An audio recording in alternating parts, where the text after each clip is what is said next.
Hello, welcome. This is from our day 2 review on acids and bases. And there was a question that mentioned this enthalpy of vaporization that I've gotten a couple questions about, and so I want to go over it.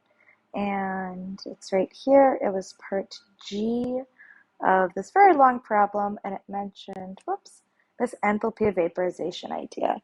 Now, enthalpy of vaporization, that was not one of the special situations that we talked about, but you should be aware that vaporization is a process of going from liquid to gas, and even if you're not, they give you the equation for vaporization right here.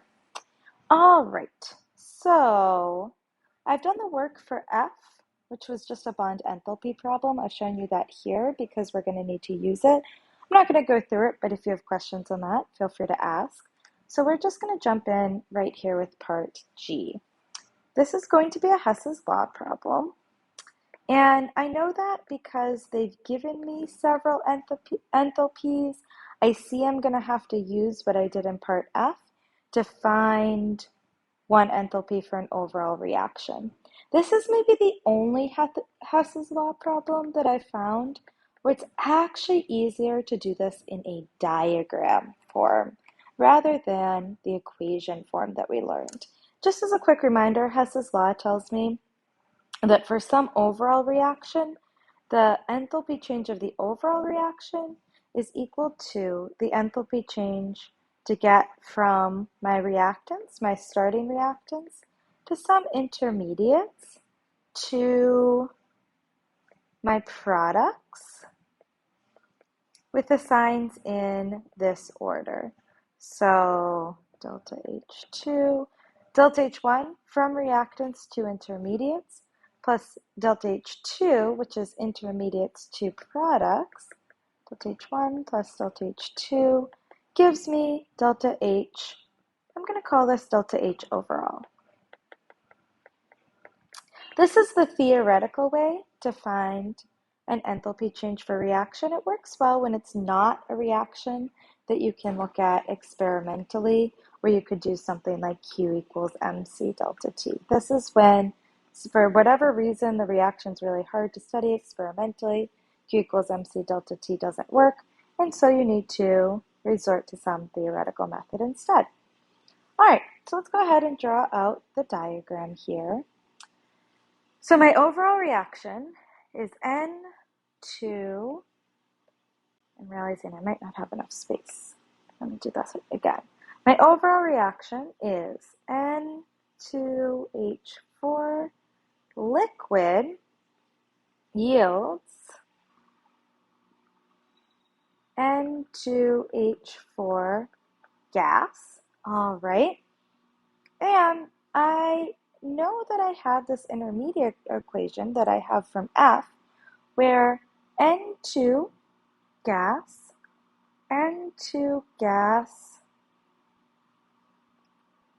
plus 2H2 gas, those are the products when we start with N2H4, and I see an N2H4 gas, and I see that right here.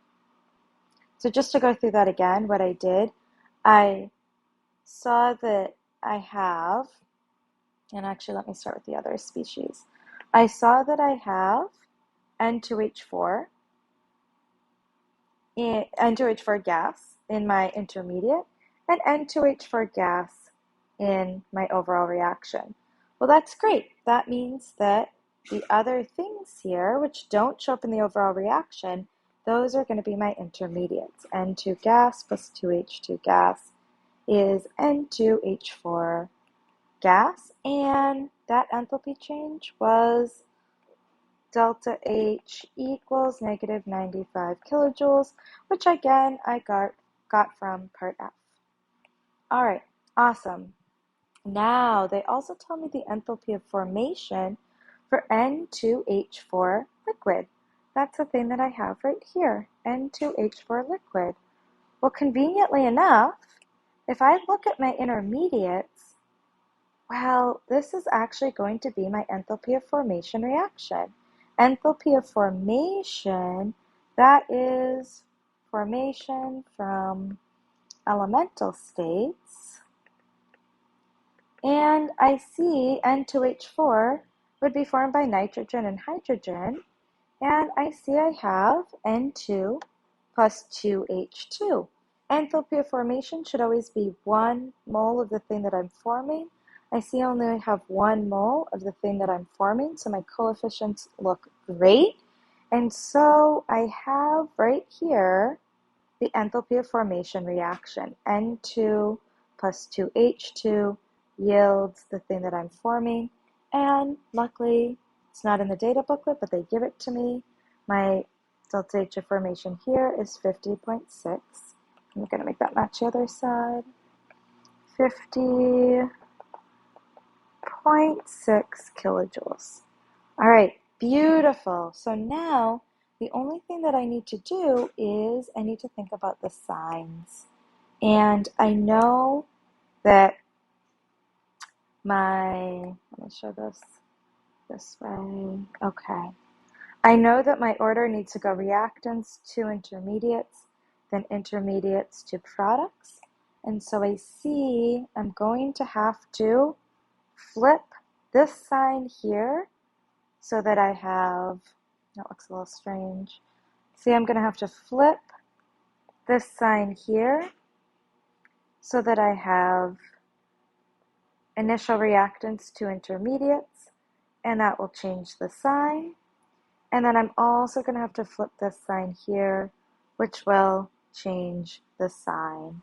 And so now my enthalpy, my overall enthalpy will be delta H for this vaporization, which is the overall reaction, is equal to 50.6 kilojoules plus negative 50.6 kilojoules, I flip that sign, plus 95 kilojoules. And the final answer should be, we're just going to throw this into our calculator. It should be plus 54 kilojoules. And because we used only standard enthalpies, it is actually kilojoules per mole. All right, thanks for asking. Let me know what questions you have about this. Hope the video helped.